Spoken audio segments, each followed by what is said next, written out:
Hey guys, how's it going? Kill Mill here, and decided today we're going to talk a little more on some of the classes that aren't, or that are, excuse me, in the rules of play.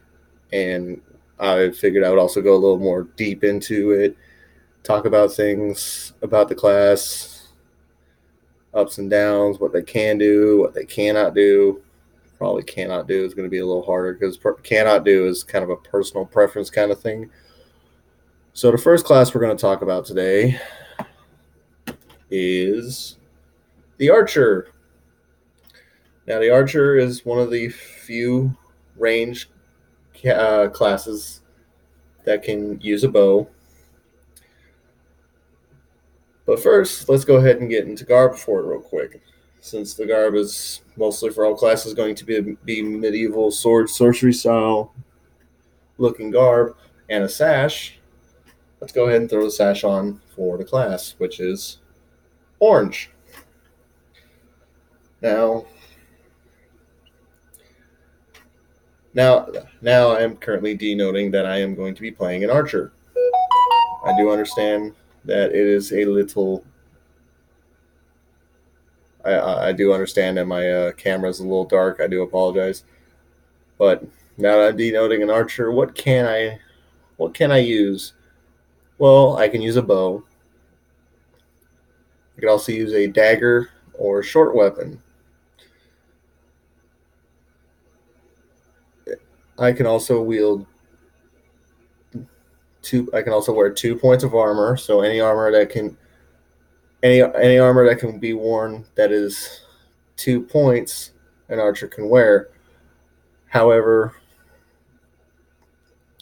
a lot of things people don't know is if you wear armor that's over 2 points, but you're an archer, you only get two. You can only use 2 points from it before you actually start taking wounds. Now, at first level, we get a few abilities. One's a pick two, but the first ability you get is reload. Reload is a once per refresh ability with a charge multiplier, so you can recharge your ability after you've used it. And the way reload works is you say an incantation, and that incantation goes, I knock my arrows to my bow, I let them fly, my quiver is low, now I pause to go reload. You say that 3 times, and once you say it 3 times, you will now become an out of game state, which means you cannot be affected. You cannot affect what goes on in game. Mind you, where you reload,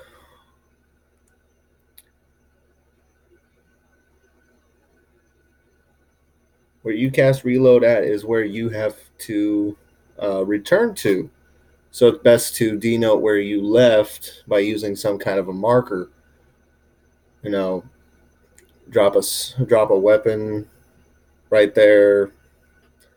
If you had a bunch of arrows in your quiver and you were down to only a few, you can drop one right there and set it in a way. Or if you really feel like you can trust the players around you, you put your bow on the ground right at your feet and you take off and you go do your reload. Now, the one limitation that does stick out there, a lot of people don't really adhere to, is you must be at least 10 feet away from everybody at all times. You are retrieving your arrows, but you cannot retrieve arrows that are within 10 feet of people. If they're within 10 feet of people, if the game has a reeve, which most games should have a reeve, you may ask the reeve for assistance in gathering your arrows. Now, once you've done your reload and you've gone back to your location, You then say, I return with a full quiver 3 times. Once you say that, then the reload out of game status is taken away and you are back in the game. It's a very fundamental ability that archers get. It's the only ability that archers have that nobody else has. Now, it's also one that I personally don't really see a lot of, but I do know that there are a few archers out there that use it. Whether it's because they've got a small quiver amount or they see it as kind of a escape, so to speak. The next ability stack that you get at level 1 is you get to pick 2 of 3 specialty arrows. And the specialty arrows are Destruction Arrow, Pinning Arrow, and Poison Arrow. Each arrow has its own denoted arrowhead cover or color, arrowhead color, so you know which one is which. A Destruction Arrow is an arrow with a red head cover that's labeled Destruction on it. A Pinning Arrow is a yellow head cover labeled Pinning, and a Poison Arrow is a green head cover labeled Poison. Now, to use either one of them, it's easy. You just say what they are: Destruction Arrow, Pinning Arrow, Poison Arrow. But each one has different effects and become kind of situational. Best way to put it. For the Destruction Arrow, if it hits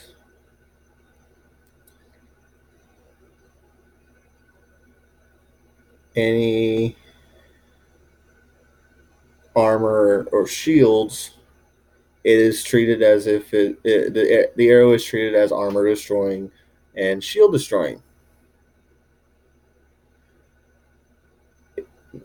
Now, those don't take an effect. Those don't take an effect until after the normal effect of being hit with an arrow is applied. So if you hit somebody in the arm and there's no armor there, well, the destruction arrow doesn't really go off. They lost their arm. But if it hits a shield, and typically arrows when they hit a shield, nothing happens. It's just pink, okay. But now that it's hit a shield and it's a destruction arrow, and you've denoted, hey, it's a destruction arrow, you said it before it got shot, then the shield's destroyed. The shield has to be refixed, mended, or taken back to base and picked up once the player dies and comes back to life. I don't remember what the time is that needs to be there before it's fixed. Okay, now Pinning Arrow. Pinning Arrow is the one with the yellow head cover. What that does, if it hits a player, they're stopped for 30 seconds. What that means is they can't move their legs. They can still fight. They can still use their arms. They can still cast, but they just can't move their feet. It is also engulfing. So what that means is if you shoot them and it hits their shield, it hits like a bit of their garb, hits their weapon. As long as it doesn't hit an illegal point of contact, which is the head and neck, then it will do what the normal arrow applies and then stops them for 30 seconds. Poison arrows, which are the green head covered arrows that are labeled poison, you denote by saying poison arrow and shoot it, and if it hits anybody, especially in an extremity like the arm or leg, the arrow is treated as a wounds kill arrow. So what would happen is somebody, a fresh fighter comes out on the field, you shout poison arrow, you hit him with a green headed arrow labeled poison, and you hit them, say you hit him in the leg, you hit him in the arm. There's no armor there. Well, Now it's a wounds kill. They're dead, and they must go back to spawn. And you get to pick two of those. So one arrow isn't going to make it into the quiver. After playing the class for a few weeks, you level up to level 2, and at level 2 you only get one new ability, and that new ability is you get mend once per life. And what mend does is any item that you currently have that is destroyed is now repaired, or any armor that you have regains 1 point in one location. So if you're wearing 2 points of armor all over, 2 points on your arm, 2 points on your chest, 2 points on your other arm, 2 points on either leg, and you lose both points on your left leg, 1 point on your right arm, 1 point on your torso, then you can mend 1 point in one location. You can bring your left leg back up to 1 point, so that way you don't get hit in the leg again and get wounded. Or you can bring your chest armor back up to full. You can bring your right arm armor back to full. Things like that.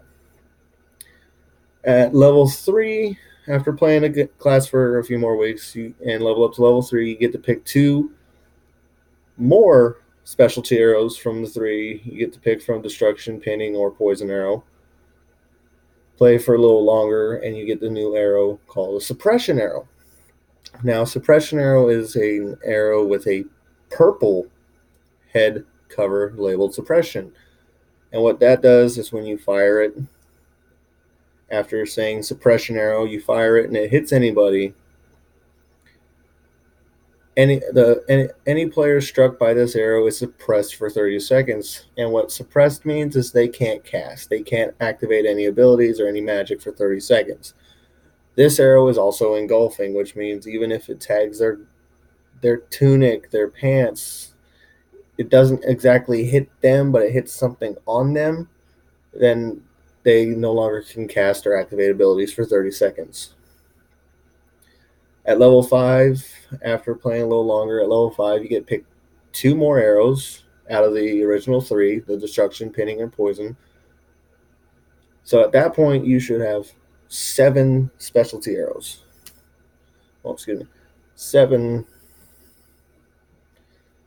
Hold on, let me put the phone on real quick. 7 specialty arrows. Once you finally reach enough credits, once you've reached your 52nd, 53rd credit, and you've now become level 6 in the class, then you get to add a new specialty arrow to your stock called a phase arrow. Now, a phase arrow is a gray head covered arrow with the word phase across it. And what phase arrow does is once you've announced its name and fired it, it does not interact with ongoing magic or abilities. For example, it is not stopped by stone skin, protection from projectiles, does not trigger the effects of Troll's Blood, Undead Minion, Missile Block, or similar magic abilities. The limitation to this is this arrow does not supersede the frozen, insubstantial, or out-of-game states. What that means is the phase arrow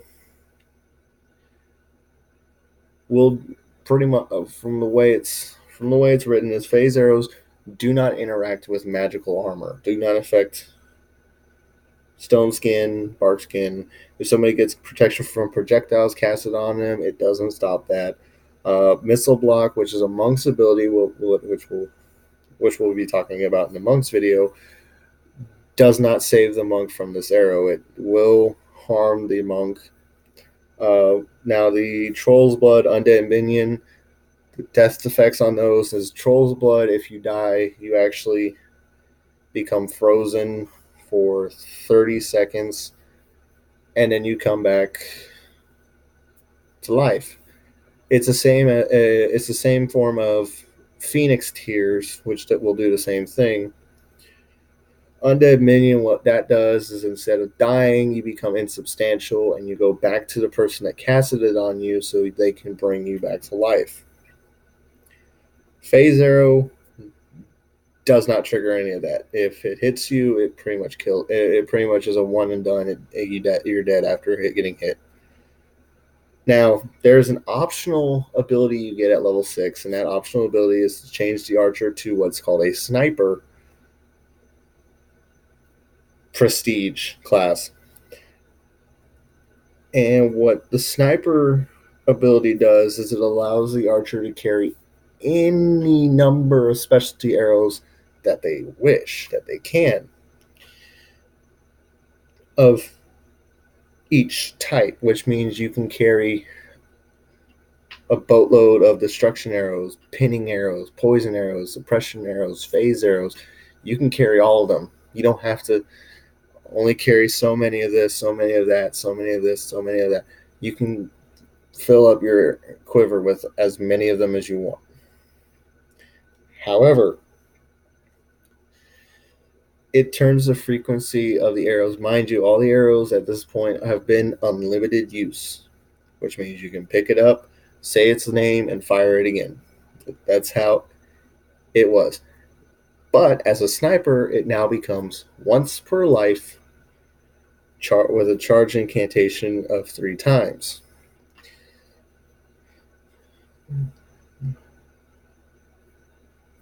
Best way to put it, you fire a destruction arrow.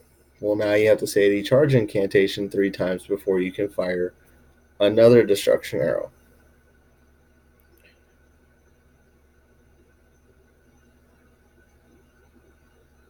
The limitations to this ability is you may not fire normal arrows, which means you're all specialty through and through, but you may only have one type of specialty arrow charged at any given time.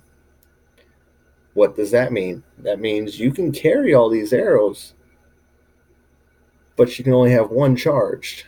So that means you can have a destruction arrow on the bow, and that's that's the one you're going to fire. But if you want to change it out for a poison arrow, you have to recharge the poison. It's a double-edged sword to being a sniper. You don't get the option of just plugging arrows at people. You end up spending more time casting the charge incantation and balancing, judging, and juggling what kind of specialty arrows you want to have on hand charged at any given time. So the ups, the good points for archers is the way archers are seen is archers are very suppressive when it comes to the range combat. They can lob arrows across field. It starts forcing players to start keeping an eye on more than just one person at a time. It starts forcing those players to actually keep an eye on who's about to be in close combat with them, but who's also out there with the bow. What it also will do is archers can also be very aggressive with their archery. They can actually pick off the smaller targets, use specialty arrows to start chinking or lowering down the heavier set targets, like warriors that are wearing full 6 points of armor with a large shield, and they look like a walking arsenal of weapons. An archer is going to sit there and start picking at them, start lowering their armor points, start taking their weapon, start trying to shoot their weapons, take their weaponry away. They're also going to start focusing on minimizing the force coming at them. The best thing that I've personally heard, that I'm pretty sure a lot of people have heard over time, is one archer can fend off 6 to 12 fighters at any given time. And the way that kind of played out is A team of 6 comes darting at an archer. The archer has an arrow drawn and pulls their bowstring back. All 6 people come to a dead stop because they don't know where this arrow is going to go. So the archer can hold those 6 people back until either all 6 until a small group of that 6 comes and attacks. The archer lets loose the arrow. All 6 attack, or the archer's teammates catch up and get the archer out of harm's way. The downside to the archer class is it's seen undergoing a lot of those restrictions that archery goes through, the maximum poundage they can have on bows and crossbows, the maximum draw lengths, the restrictions on all the arrows, the way they have to be constructed. And ultimately, the fact that people see archers as once you get in close to them, they're kind of done for the battle right then and there, because once you get in close, they can't do anything. That's the way people portray archers, is the fact that once you get in close, the danger is no longer a threat, because now you're way inside their range. They can't do anything. They can't even just point the bow at you, even within the 20-foot half draw rule, and request a safety kill, which is instead of letting the arrow loose, they just point it at you and ask if you will take and ask if you want to take a safety kill. So that way the arrow doesn't get fired at you and risk injury. The archer actually doesn't have to risk harm to themselves and who they're fighting, and they also don't have to risk damage to their own personal equipment, because a lot of people put a lot of money into their equipment for bows. Granted, some bows are out there for, I think one of the cheapest bows I've seen is somewhere around $20. Pre-built bows. Now there's people out there that actually will go out and will make a bow, a PVC bow, and what that is it's a piece of PVC tubing curved into a bow, and then a string put on it. It's a good start at making archery equipment before you can actually get money down and buy your own. But there's goods and bads to all of it. My personal viewpoint on archers is they're devastating if utilized properly.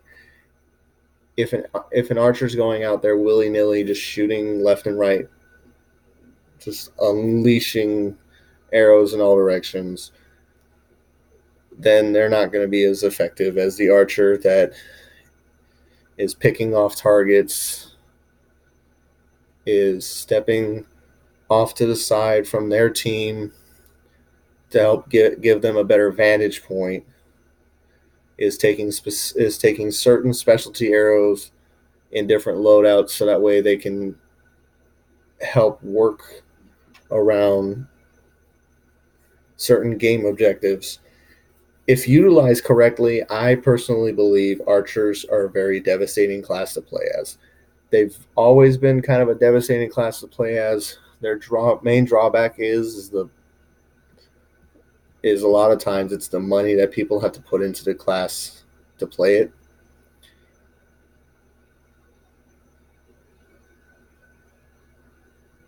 Also, one of the big drawbacks that a lot of people don't like playing archer is they kind of see him as, what's the better, is cannon fodder is the best way to put it, because once, going back to that statement, once you get too close to an archer, then they've pretty much become useless. They can't fight anybody up close and personal. I don't believe that. Uh, in my personal opinion, an archer is good if they go out there with a bow, a quiver full of arrows to their amount that they want, and at least one melee weapon on their hips, so that way if somebody gets too close to them, then they go ahead and they at least pull the melee weapon out so they can have a fight, somewhat of a fighting chance. And if an archer at least tries, then they have at least tried. I personally believe also that archer is a class that, on a small scale, in a 3-on-3 battle, an archer is going to do a lot more damage, as, say, versus a 300 versus 300 game, or 100 versus 100 game. Certain like interkingdom events, archers are going to be a lot more devastating based on the size of the battle. The larger the battle, the one archer is probably not going to be as effective as, say, in a smaller scale. However, learning at a smaller scale and then building up to those larger events to know, hey, this is okay. This is how I handle this situation. This is how I handle that situation. This is how I need to work with these people. This is how I need to work with those people. Learning how to play the archer and being able to balance yourself in between filling spots, sniping, and creating openings for your teammates. An archer is going to be very useful. Other than that, they're pretty. They've been one of the few base classes that have been in the game since the beginning. I believe I haven't played the game when it first came out, which means it would have came out back when I hadn't even been born yet, which was back in the mid '80s. Was it mid '80s? Yeah. Anyways, guys, I'm gonna go ahead and go. I hope you guys find this very enlightening. If you have any questions, feel free to ask. Oh, and before I go, I forgot to add that there is a look the park bonus to every class and whether or not a class can use a shield. For the archer, sadly, there's no shields that they can use. Sorry. They used to back in the day, now they can't. And the look of the part is, if you look the part, if you're wearing medieval garb and have the orange sash, you get to choose one additional arrow out of the 3 originals. You can pick one more destruction, one more pinning, or one more poison. I think I got it. Other than that, that's all I got for today on Archer. And I'll see you guys out on the field. See ya.